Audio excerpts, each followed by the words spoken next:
Screens can be addicting for both adults and children alike. Andrea, can you please turn that off? No, not now. Let's talk about healthy tech time habits so your kids do not become like this.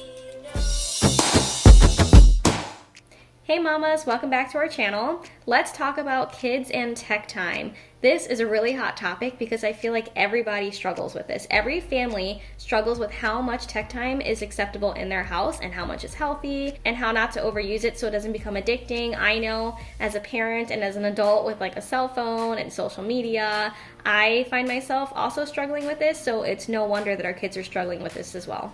So let's dive into some boundaries that we both set up in each of our homes so that our kids do not become addicted to technology. And so that it's not the go-to all the time in the house when kids could be doing more productive things. So we go through different phases in our house in how we approach tech time. We recently got 2 new foster children, so we've been utilizing tech time a little bit more. I used to have a system where my kids had to earn tech time, so we had a mason jar with tokens, and they could earn tokens by doing chores or by completing homework, and each token was worth like 5 minutes, and they could accumulate up to, I think it was like 20 or 30 minutes a day. And so they could use that on either TV or playing like Nintendo Switch or going on the iPad, however they chose to use it. However, it's been a little hard to keep up with that system since we have new kids in the house. So what we've been doing lately is just we have a set amount of time every day they're allowed to watch. So they can watch one episode that's about 20 minutes, and they are allowed to watch either when they first wake up in the morning, or they can hold off and they can watch an episode before they go to bed at night, but no more than one episode. So what do you guys do in your house? So I think the important part is, again, tailoring it as the kids get older. We've talked about reward system on our channel, where we talked about changing the system as they get bored of it. So we do that often with tech too. Right now we are currently doing no screen time if it's a school night, but we do daily educational screen time. So there are apps that we've downloaded that obviously help them grow educationally. Those they can use, and it's something that they can have daily for 45 minutes once we are done with school. Oftentimes we don't finish school on time though. I jump straight into dinner, and that's usually at 4:30 or 5. And then it's not enough time for them to use it.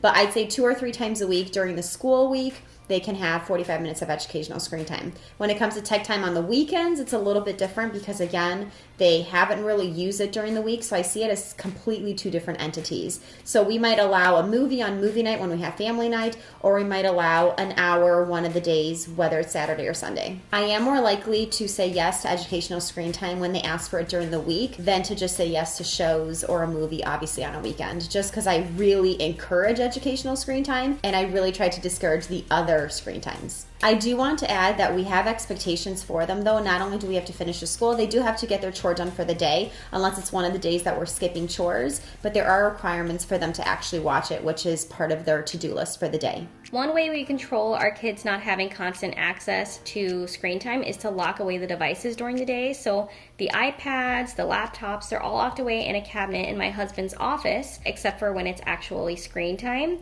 And I actually tried to do the same with my phone so I can model it for my kids using the phone like in a healthy way. So I don't charge my phone overnight. I kind of let the battery die so that during the day I have to keep it on the charger, because that way I'm not tempted because I can't keep it on me all day. Which makes sense on why you take forever to respond through texts. Yeah, I'm horrible with responding to people. If you need your phone for like work throughout the day, then obviously this is probably not going to work for you. But I am a stay-at-home mom, so it works out perfect for me. And my kids love having my full attention, and doesn't work out for friends very nicely. But my priority is being present in the moment with the people that I'm with. And so for me, it's helped with that a lot. Yes, I usually silence my phone during the day as we're doing school. There are times when I will text her or obviously do some work if it's like a half day that we have for school, but I do try to silence it, and that way I'm not distracted by alerts, text messages, phone calls, any of that. We also discourage devices from being used in individual bedrooms or in areas where they're just alone. We do try to encourage them to use it together in the schoolroom or in the living room, just so, again, there's accountability there instead of, oh, go do whatever you want on your tablet. This way it's also like easier to monitor what they're doing, and it becomes like a family activity, because I feel like kids and adults get so sucked into their phones that they're just not paying attention to like the people they're with. Having it in a communal area makes it more of like a community thing, so you can still like bond while you're watching TV. It's like a family activity, so it's not just like someone like sucked into their device. It also gives your children an opportunity to practice like compromising and problem solving, because we make our kids watch one show together. Like, they can't all watch different things on their tablets. And so they all have to come together and decide, like, oh, what do we all want to watch? Well, I don't want to watch this, but I want to watch this. And they have to learn to compromise. And, okay, well, let's problem solve. We'll watch yours today and we'll watch mine tomorrow. So it's also a good teaching opportunity. We already touched on modeling healthy behaviors for your kids, and so something that I also prioritize is not having any devices at the dinner table. That is sacred time to like bond with your family and see how everybody's like school day was. We always have highs and lows where they talk about the best part of their day and the worst part of their day, and it's really, really good family time that you could utilize in a really awesome way. And if you have a phone or a tablet or something distracting you from that, then you're not going to get everything out of it that you could.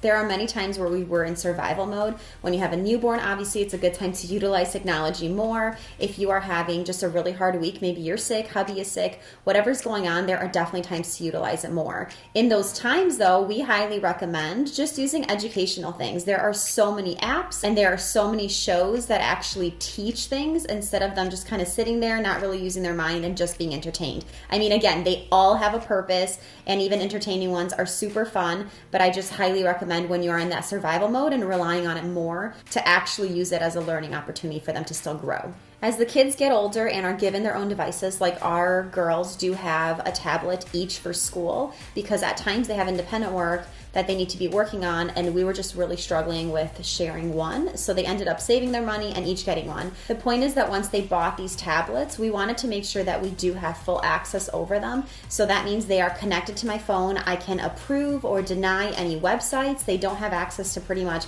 anything else unless it runs through my phone and it's approved. I highly, highly, highly recommend having a way to monitor their devices so that you can still see what they are using and just what decisions they're making. If they're making good decisions or bad decisions, making sure that you're part of it instead of being in the dark with what they're exposed to.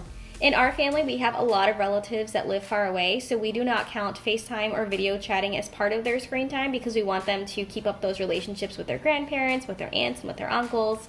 We also do not count educational screen time as part of their like overall earned time. I think it's really important as you're deciding how much time to allow them to realize that we do live in a technology saturated world. And so yes, you can monitor it and have it be, let's say, 5 minutes a day or only once a week, but in the end they will have to go out into the world and everything around them basically screams technology. So I think it's really important to develop those healthy habits or making sure that as adults they can actually put limits on how much they'll use their phone. Something that's been super helpful for us is a website called Plugged In, and we use it to vet our movies for family movie nights. So if you go onto that website, it'll tell you like what the sexual content is in a movie or a TV program and what the spiritual content is and if there's any profanity. And it's really helpful because it gives you a way to vet the movie before your kids watch it without actually having to watch it yourself. It's one of my favorite websites to use to check what is going to happen and what scenes I need to watch out for, whether we need to skip the whole movie because maybe it's too dark or too scary. I just really, really, really rely on this website. Another website, though, that it comes in very handy if you actually want things to be eliminated from the movie, and this is, again, a huge debate that's going up right now, whether it's okay to take parts of a movie out, but it's VidAngel, and you basically choose the movie, and you could check off whether it's words or scenes, and then they'll play the movie without those pieces in it. Obviously, for kids, you barely can tell a difference as something's missing out of a movie. Like, if you guys have ever watched Home Alone, I wasn't even aware that there's some really not good parts in it. So my husband obviously knows the parts and is able to forward through them. But I remember when he first forwarded, I was like, why are you forwarding it? And he's like, oh, these scenes are not good. And I was not even aware of this because we watched it growing up on TV, and those scenes were already pulled out on TV.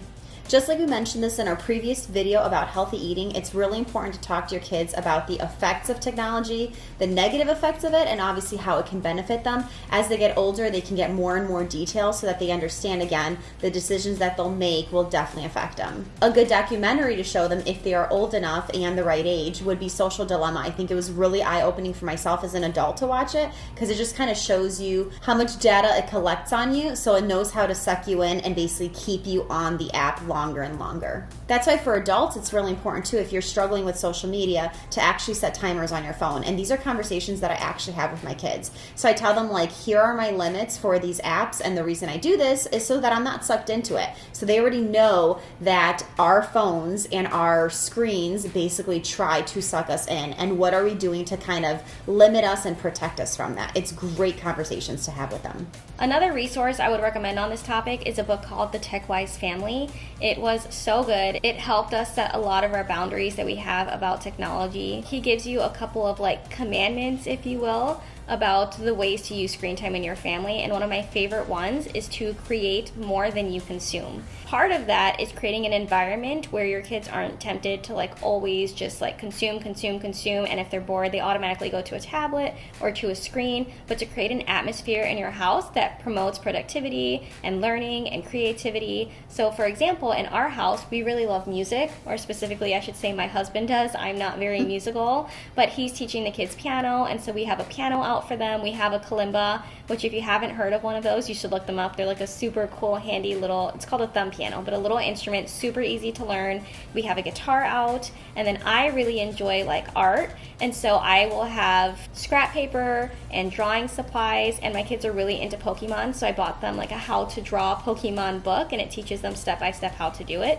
And so if they're bored, instead of like asking to watch something, they will see that line there, and then they'll pick up like pen and paper and hone in on their drawing skills, and it's really cool to see. And so if you can do things like that, like find your kids' interests and make sure you have things out to help them flesh out these interests more or get better at them, then that is the way to go.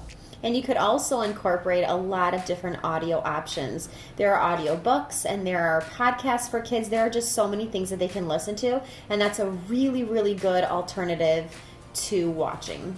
Another thing we really, really love in our household is board games. So I try to keep them out and accessible to the kids. And whenever they ask to play a board game with me, as long as I'm not like super busy, I try to like take a minute and step aside and play board games with them. It's a really great bonding experience. It's a good teaching method. You can play different games that you can use in your homeschool if you're homeschooling. And it's a good alternative to them playing games on the iPad. They still kind of get that fix, but they don't have to do it with the screen. Yeah, so that's a win-win. One thing we noticed a lot more when they were younger is oftentimes when they would watch too much, they would be really, really whiny in the end, to the point where you barely could turn off the show because they're about to have a meltdown. I would highly encourage that if you're going to have that situation happening, that there is a consequence to follow so that they know that is not appropriate behavior. So for example, when our kids are at the end of the episode and they start whining and crying for another one and throwing tantrums, then they lose their TV privileges for the following day. That way they know that when the TV time is done, we end it peacefully and they know they'll get more tomorrow. Speaking of consequences, it reminds me of